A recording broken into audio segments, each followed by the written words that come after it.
स्वागत है आप सभी का ग्लोबल आईटीआई यूट्यूब चैनल पर। आज की वीडियो में हम लोग आईटीआई फर्स्ट ईयर के लिए एम्प्लॉयबिलिटी स्किल के जो क्वेश्चंस है उसको आगे सॉल्व करेंगे। इसके पहले की वीडियोस में हमने आपको 1 to 40 1 से 40 तक क्वेश्चन सॉल्व करवा दिए थे। अब 40 से आगे के जो क्वेश्चन है यानी 41 से ऑनवर्ड जो भी क्वेश्चन है वो हम लोग सॉल्व करेंगे। जो आपके सामने क्वेश्चन आज मिलेंगे उन क्वेश्चन के PDF प्लस टेस्ट आप ग्लोबल आईटीआई की वेबसाइट पर दे सकते हैं। इस वेबसाइट को ओपन करने के बाद आपको कोर्स वाले सेक्शन में जाना पड़ेगा। प्लस इसके पहले के वीडियोज अगर आप देखना चाहते हैं तो उसके लिए ग्लोबल आईटीआई यूट्यूब चैनल में एक प्लेलिस्ट का ऑप्शन होगा। प्लेलिस्ट पर क्लिक कीजिए और एम्प्लॉयबिलिटी स्किल फर्स्ट ईयर पर क्लिक करिए और आप उसको देख सकते हैं। चलिए आगे बढ़ते हैं। सबसे पहले हम लोग क्वेश्चन नंबर 1 देखेंगे और ये आज के जो क्वेश्चंस हैं वो आपको आईटी लिटरेसी यानी कि कंप्यूटर से रिलेटेड क्वेश्चंस मिलने वाले हैं और बहुत ही बेसिक क्वेश्चंस है। ठीक है, आपको पता होगा कि जो मेमोरी होती है, मेमोरी की यूनिट्स होती हैं एमबी केबी, ठीक है, बाइट, किलोबाइट, मेगाबाइट, ये सब चीज़ें होती है ना। बिट्स सबसे छोटी जो होती है मेमोरी की यूनिट वो बिट्स होती है। तो यहाँ पर जो आपके सामने है ये पूछ रहा है कि एक बाइट में कितने बिट्स होते हैं। ठीक है, सब देखिए बिट्स हैं, ये बाइट नहीं है। बाइट और बिट में डिफरेंस रहता है। तो यहाँ पर जो इसका राइट आंसर होगा वो 8 बिट होगा। ठीक है, ये आपका आंसर जो सी है वो सही होगा। एक बाइट में 8 बिट होती हैं, ठीक है, बिट्स। और अगर सिंपल बात करें एमबी केबी वगैरह का जो होता है तो 1 केबी, अगर इस ये बिट्स नहीं ये बाइट है। 1 किलो बाइट में 1024 बाइट होती है। ठीक है, बाइट और बिट में कंफ्यूज हो जाते हैं अक्सर। तो 1024 वाला जो कॉन्सेप्ट होता है ये बढ़ता जाता है, यही उल्टा हो जाता है। यहाँ पर अगर 1 MB आ जाए यानी मेगाबाइट आ जाए तो उस केस में 1024 KB हो जाता है, किलोबाइट हो जाता है। ये इस तरह से बढ़ता रहता है। अगर यहाँ पर MB के बाद अगर GB आ जाता है तो क्या हो जाता है, 1024 यहाँ पर MB हो जाता है। तो ये चीज़ें हैं बाइट वाले केस में। और अगर एक बाइट का पूछ दे तो सबसे छोटी यूनिट जो होती है मेमोरी की वो बिट्स होती हैं। ठीक है, बिट्स। तो यहाँ पर आपका राइट आंसर क्या होगा, आंसर सी राइट होगा। नेक्स्ट चलते हैं। अब कंप्यूटर सिस्टम कंसिस्ट ऑफ, एक कंप्यूटर जो सिस्टम होता है बेसिकली उसमें क्या चीज़ें होती हैं। ठीक है, यही पूछ रहा है आपसे कि कंप्यूटर सिस्टम में क्या होता है। Software and program, hardware and software, mouse, keyboard, circuit diagram. तो एक्चुअल में अगर सिर्फ 2 चीज़ों से हम लोग कंप्यूटर को अगर डिफाइन करना चाहें तो कंप्यूटर 2 चीज़ों का कम्बिनेशन होता है। कुछ हार्डवेयर पार्ट्स होते हैं, कुछ सॉफ्टवेयर होता है। हार्डवेयर और सॉफ्टवेयर के कम्बिनेशन को ही हम कंप्यूटर कहते हैं। जो हार्डवेयर होते हैं उनको काम करने के लिए सॉफ्टवेयर की ज़रूरत पड़ती है। ठीक है, तो यहाँ पर आपको क्या चाहिए, हार्डवेयर प्लस सॉफ्टवेयर का जो कॉम्बिनेशन है वो कंप्यूटर कहलाता है। इस हिसाब से आप देख सकते हैं आंसर आपका बी जो है वो सही होगा। ठीक है, हार्डवेयर एंड सॉफ्टवेयर। ठीक है, अब नेक्स्ट चलते हैं क्वेश्चन 43। नेक्स्ट क्वेश्चन है कि a program that infect the other program by modifying them is called. कह रहा है एक ऐसा प्रोग्राम जो दूसरे प्रोग्राम को डिस्टर्ब कर दे, उसमें कुछ बदलाव कर दे। अगर कोई नॉर्मल प्रोग्राम अपनी स्थिति में काम कर रहा है लेकिन कोई ऐसा प्रोग्राम आए जो उसको डिस्टर्ब कर दे, उसको ख़राब कर दे। ठीक है, या उसका जो काम है मतलब उसका काम है प्ले दबाने पर, अगर प्ले क्लिक करने पर कोई चीज़ चलनी चाहिए और उल्टा हो जाए, प्ले करने पर वो स्टॉप हो जाए यानी उसका फंक्शन बदल जाए या उसमें छेड़छाड़ हो जाए, तो इसको क्या कहते हैं, तो ऐसे प्रोग्राम को हम लोग वायरस कहते हैं। ठीक है, एक ऐसा प्रोग्राम जो दूसरे प्रोग्राम को संशोधित कर दे, डिस्टर्ब कर दे, संक्रमित कर दे, खराब कर दे, तो उसको क्या कहते हैं, उसको हम वायरस कहते हैं। यहाँ पर आंसर आपका क्या सही हो जाएगा, ए सही हो जाएगा, वायरस। नेक्स्ट चलते हैं। और वायरस को सही करने के लिए क्या यूज करते हैं, वायरस से बचने के लिए हम लोग एंटीवायरस यूज करते हैं। ये लिख रहा software application used to enable users to locate and access web page. Web page क्या होता है, किसी भी आपने वेबसाइट देखा होगा तो वेबसाइट क्या होती है, collection of web page. Website जैसे एक किताब में, बुक में हमारे पेज होते हैं, इसी तरह से इंटरनेट पे मौजूद जो पेज होता है उसको हम वेब पेज बोलते हैं। और एक वेबसाइट में एक वेब पेज हो सकता है, 2 हो सकता है, 4 हो सकता है, 5, 10, 20, 50 भी हो सकते हैं। तो जो कई सारे वेब पेज को मिला के वेबसाइट भी बन जाती है। तो उसको हमें देखने के लिए, जैसे ऐसे सिंपल किताब को देखने के लिए आप बुक ओपन कर लेते हो, उसका पेज देख लेते हो, क्योंकि वो एक तरह से हार्डवेयर है फॉर एग्जाम्पल। लेकिन अगर इंटरनेट पर कोई पेज है उसको देखना है तो उसके लिए आपको क्या चाहिए होता है, किस सॉफ्टवेयर की ज़रूरत होती है, उसको हम कहते हैं वेब ब्राउज़र। ठीक है, web browser. Computer web page को पता लगाने, उसको ढूंढने या देखने के लिए ठीक है। उपयोग किए जाने वाला सॉफ्टवेयर एप्लीकेशन क्या होता है? वेब ब्राउजर होता है। वेब ब्राउजर के कुछ एग्जांपल मैं दे दूं तो आपको समझ में आ जाएगा। आंसर ए सही होगा। जैसे कि क्रोम ब्राउजर का आपने नाम सुना होगा, मोजिला का नाम सुना होगा, इंटरनेट एक्सप्लोरर का नाम सुना होगा, सफारी ब्राउजर का नाम सुना होगा। तो ये सब क्या है? अगर ये सब ना हो तो आप कोई वेबसाइट या कोई पेज ओपन कर पाएंगे? नहीं कर पाएंगे, ठीक है। तो इसलिए ज़रूरत पड़ती है हमें किसकी? वेब ब्राउजर की। किसके लिए? वेब पेज को देखने के लिए, यानी वेबसाइट को देखने के लिए, वेब पेज को देखने के लिए। चलिए आगे बढ़ते हैं। An illegal activity committed on internet, ठीक है। जनरली हम आप जब कोई भी समाज में या कहीं ऐसे गलत काम करते हैं तो उसको क्या बोला जाता है? उसको क्राइम बोला जाता है, ठीक है। लूटपाट, डकैती, मर्डर वगैरह वगैरह बहुत सब चीज़ें जो होती हैं वो सब क्राइम बोला जाता है। क्राइम बहुत से होते हैं, ठीक है। तो इसी तरह से अगर आप कोई क्राइम इंटरनेट पर कर रहे हैं, इंटरनेट के माध्यम से या इंटरनेट पर ऑनलाइन क्राइम कर रहे हैं, तो उसको क्या बोला जाता है? उसको साइबर क्राइम बोला जाता है, ठीक है। उसको क्या बोला जाता है? Cyber crime. आंसर आपका क्या सही हो जाएगा? Answer B, cyber crime. Next चलते हैं 46। Computer network that span regional, national और ग्लोबल एरिया, ठीक है। एक ऐसा नेटवर्क जो एक क्षेत्रीय, राष्ट्रीय या अंतर्राष्ट्रीय पूरे देश में फैला हुआ कंप्यूटर नेटवर्क हो, उसको क्या कहा जाता है? तो जो सबसे ज़्यादा फैला हुआ होता है उसको वाइड एरिया नेटवर्क है। सबसे बड़ा जो नेटवर्क होता है वैन कहते हैं, जो एक देश से दूसरे देश तक भी फैला हो सकता है। ये लोकल एरिया नेटवर्क होता है, बहुत सीमित दूरी के लिए, 1-1.5 किलोमीटर के लिए। मेट्रोपॉलिटन एरिया लगभग 1-2 शहर के बीच का। और ये तो फिलहाल मैंने इसका नाम नहीं सुना। तो यहाँ पर आंसर आपका सी सही होगा, ठीक है। रीजनल, नेशनल, ठीक है, जो काफ़ी दूर तक फैला हो या ग्लोबल मतलब विश्व स्तरीय फैला हुआ हो तो उसको क्या कहेंगे? वाइड एरिया नेटवर्क, ठीक है। Answer C. अगला क्वेश्चन पूछ रहा है कि सीपीयू के अंदर क्या क्या होता है? CPU consist of. सीपीयू के अंदर जनरली 2 चीज़ें होती हैं, वही आपको यहाँ पर बताना है। इनपुट आउटपुट तो चलिए एक नॉर्मल सी बात है, इनपुट डिवाइस, कंट्रोल यूनिट, ये भी। लेकिन बेसिकली देखा जाए तो उसके अंदर आपका कंट्रोल यूनिट और एएलयू होता है, जो मेन फंक्शनल होते हैं कंप्यूटर के, ठीक है। सारा कंट्रोल यहीं से होता है। अर्थमेटिक, लॉजिक यूनिट और कंट्रोल यूनिट। आंसर ए आपका सही होगा, ठीक है। सीपीयू के जो पार्ट की बात कर रहे हैं। नेक्स्ट चल रहे हैं। कहीं कहीं अर्थमेटिकल एंड लॉजिकल यूनिट भी लिखा रहता है एएलयू को, कुछ भी कह लीजिए। सीपीयू स्टैंड फॉर, सीपीयू का फुल फॉर्म पूछ रहा है। मुझे लग रहा है कि बच्चा जानता है इसको। कंप्यूटर अगर आप थोड़ा सा भी जानते हैं तो शुरुआत यहीं से आपको पता होगी सीपीयू का फुल फॉर्म क्या होता है। तो इसका जो सही आंसर है आप कमेंट बॉक्स में कमेंट कीजिएगा, और सिर्फ ABCD कमेंट मत कीजिएगा, पूरा जो सही आंसर है वो पूरा लिखिएगा आपको कि इस कमेंट 48 का आंसर ये है, ये आपको बताना है सीपीयू का फुल फॉर्म। नेक्स्ट चलते हैं। For short distance which network should be used. छोटी दूरी के लिए कौन सा नेटवर्क यूज किया जाना चाहिए? मैंने थोड़ी देर पहले आपको बताया था 1 से 2 किलोमीटर के लिए लोकल एरिया नेटवर्क यूज किया जाता है, ठीक है। आंसर ए आपका सही हो जाएगा। नेक्स्ट चलते हैं। An email where will you add the receipt of email address whom you want to send the copy of an email। Actual में होता क्या है कि अगर आप रमेश को ईमेल भेजना चाहते हैं, ठीक है, ramesh@hotmail.com, अगर आप इस मेल पर भेजना चाहते हैं तो क्या करते हैं? सिंपल जो 2 लिखा रहता है ना ईमेल आईडी, जब आप मेल कंपोज करते हैं, किसी को भेजते हैं तो उसमें सबसे ऊपर 2 लिखा रहता है, जिसको आप भेजते हैं उसकी ईमेल आईडी आपने डाल दिया। लेकिन आप चाहते हैं कि उसकी एक कॉपी, ठीक है, उसकी एक कॉपी किसी दूसरे रमेश के साथ साथ श्याम को भी चला जाए। श्याम की ईमेल आईडी दूसरी है, उसकी एक कॉपी भेजना चाहते हैं, ठीक है, मान लेते हैं ये जीमेल पर है। तो क्या करेंगे? तो 2 की जगह फिर नीचे देखेंगे CC का ऑप्शन होता है, CC में आप ये करके कॉपी भेज सकते हैं, ठीक है।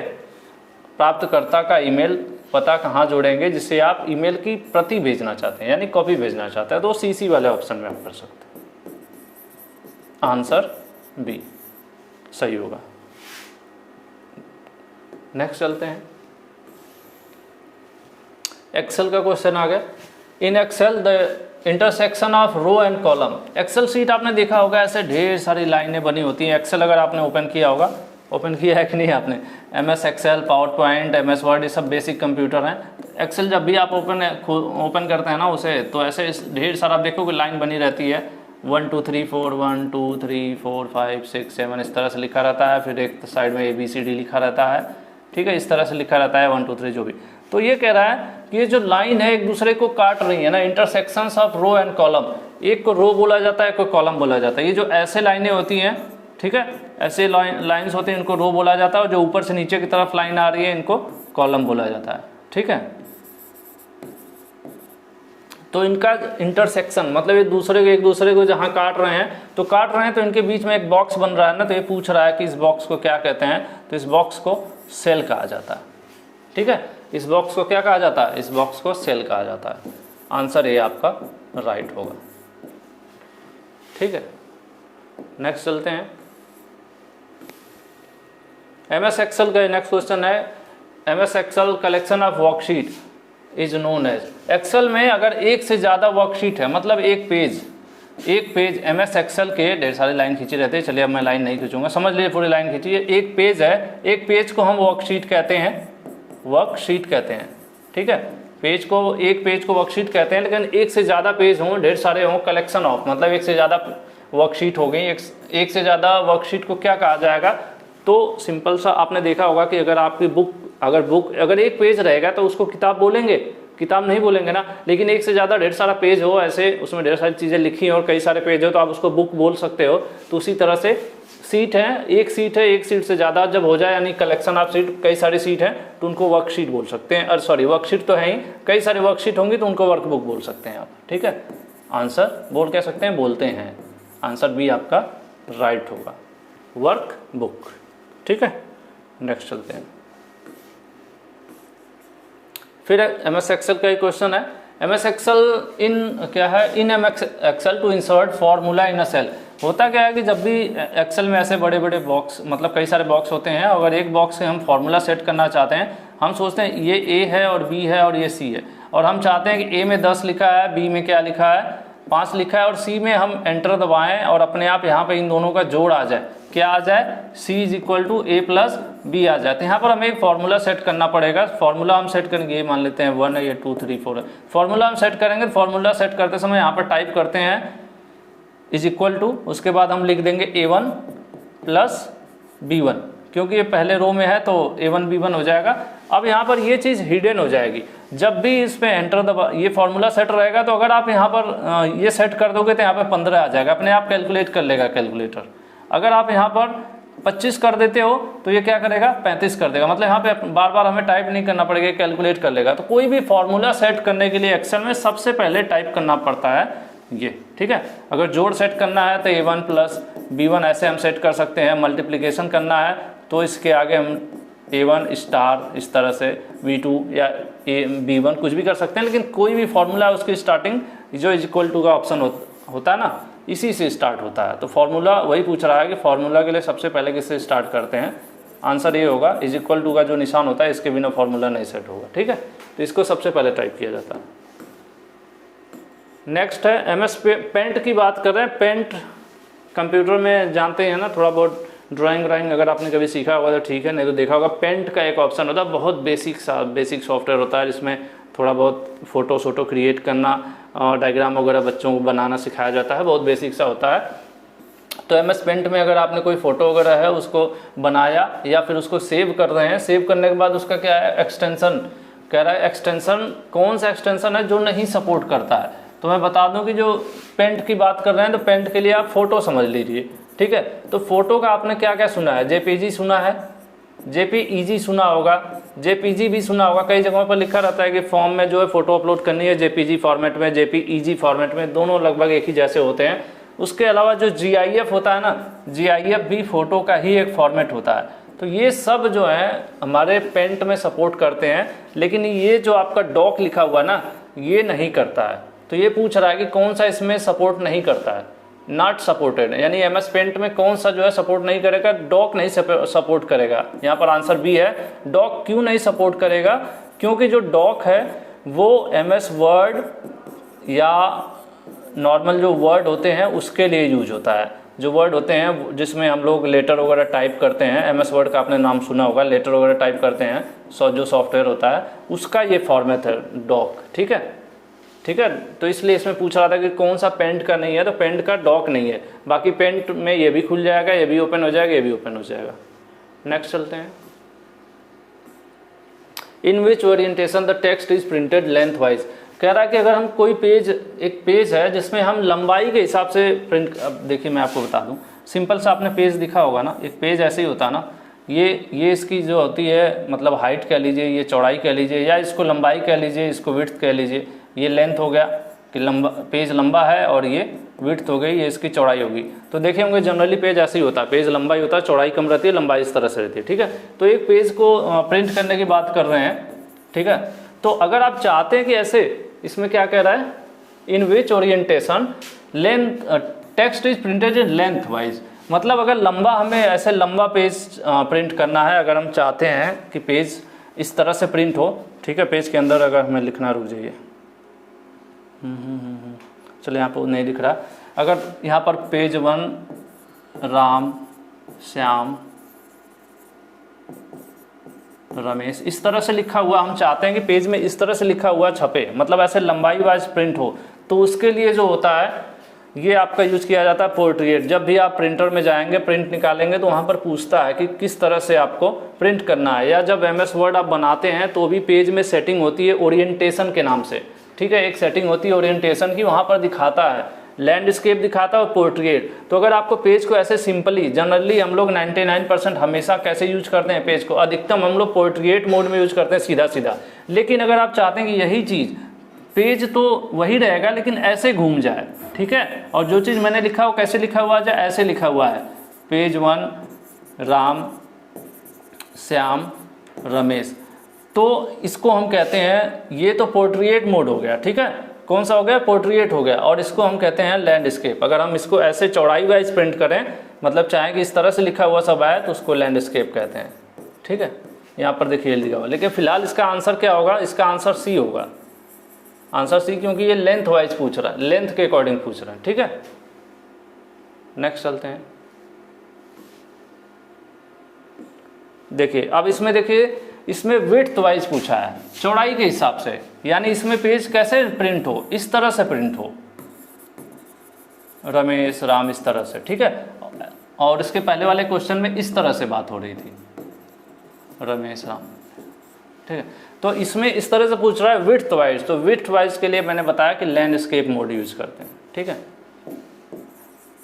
अब लैंडस्केप क्यों यूज करते हैं, कई बार हमारे पास ऐसा हो जाता है कि हमें कई कॉलम बनाने होते हैं, और अगर हम ऐसे पतला ऐसे पेज लेते हैं तो कॉलम कम पड़ जाते हैं। जैसे हमें स्टूडेंट्स का डेटा बनाना है, ठीक है, हमने लंबाई में पेज ले लिया, हमने पहला नंबर कर दिया सीरियल नंबर, दूसरा ले लिया नेम, तीसरा ले लिया फादर नेम, चौथा ले लिया डेट ऑफ बर्थ। अब उसके आगे हमें मोबाइल नंबर, एड्रेस सब कुछ लेना है, तो आगे पेज कम पड़ गया ना, जगह नहीं है। तो हम क्या करेंगे, इस पेज को ऐसे घुमा देते हैं, ठीक है, ऐसे घुमा देते हैं, लैंडस्केप कर देते हैं। ये पोर्ट्रेट है, अब लैंडस्केप कर देते हैं, तो इसमें क्या हो जाएगा, सीरियल नंबर अभी आ गया, नेम भी आ गया, फादर नेम भी आ जाएगा, डेट ऑफ बर्थ भी आ जाएगा, मोबाइल नंबर भी आ जाएगा, और एड्रेस या रिमार्क भी आ जाएगा। कॉलम ज़्यादा हो सकते हैं ना, तो इसके लिए हम लोग लैंडस्केप यूज़ करते हैं ज़रूरत के हिसाब से, ठीक है। आंसर आपका ये फिलहाल डी है।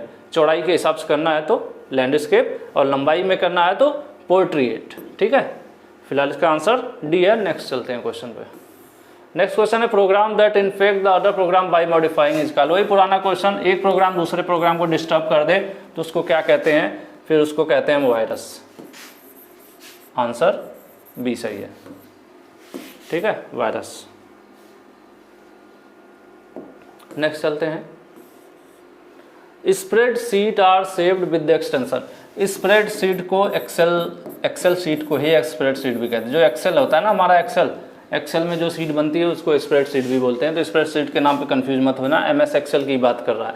तो जैसे हम लोग MS वर्ड में कोई चीज़ सेव करते हैं तो वो डॉक्यूमेंट में आता है, ये PDF फॉर्मेट हो गया, ये ऑडियो का फॉर्मेट हो गया, जो हमारे गाने होते हैं ऑडियो वगैरह वो हमारा MP3 में रहते हैं। ये जो XLS लिखा हुआ है ना, यही होता है हमारा क्या, एक्सेल, ठीक है, स्प्रेडशीट।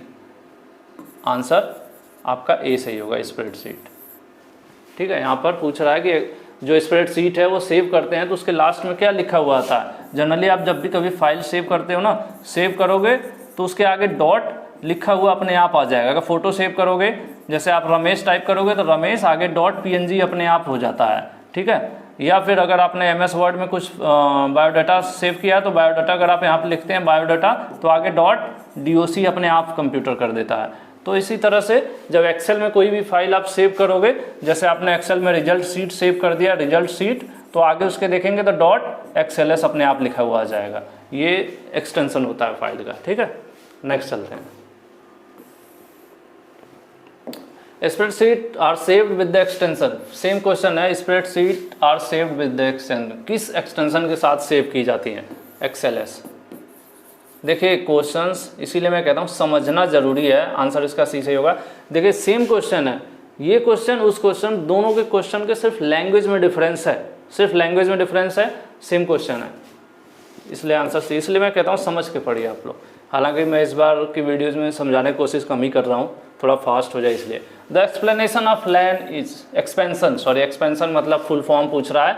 फुल फॉर्म का मैंने आपको बताया था शुरू में ही वीडियो के, सॉरी ये नहीं है, लोकल एरिया नेटवर्क, ठीक है। कौन सा है? लोकल एरिया नेटवर्क, इसका फुल फॉर्म होता है लैन का, ठीक है। तो इसलिए इसका आंसर कौन सा सही हो जाएगा? इसका आंसर बी सही हो जाएगा। आज की क्लास में इतना है। वीडियो पसंद आई हो तो लाइक कर दीजिएगा, शेयर कर दीजिएगा। बाकी अगला क्वेश्चन जो है, जो नेक्स्ट पार्ट होगा उसमें हम लोग आगे क्वेश्चन देखेंगे। Thank you.